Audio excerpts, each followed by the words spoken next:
श्रीमद् भागवत कथा में भगवान श्री कृष्ण और सुदामा जी के मिलन का मंचन किया गया। ग्राम रामपुर कला के माता बाग वाली मंदिर के प्रांगण में श्रीमद् भागवत कथा का आयोजन जारी है। मंगलवार को कथा के अंतिम दिन के दौरान भगवान श्री कृष्ण और भक्त सुदामा का मिलन हुआ।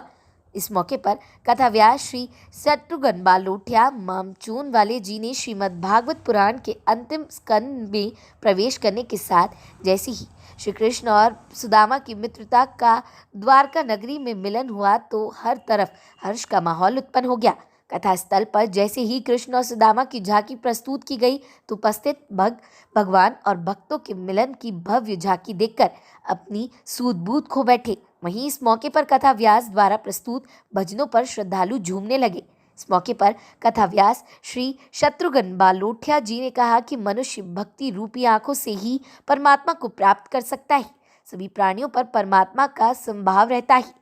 प्राणियों में निष्ठा और विश्वास है तो वह अपने सत्कर्म के बल पर उन्हें प्रत्येक जगहों पर प्राप्त कर सकते हैं।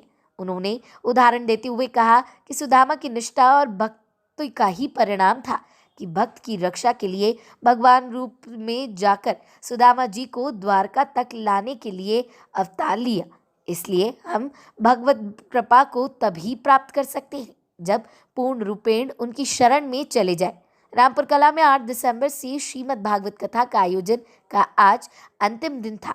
आज भक्त और श्रद्धालुओं की भीड़ व्यास जी महाराज के मुखारविंद से भगवान कथा का श्रवण करने पहुंचे।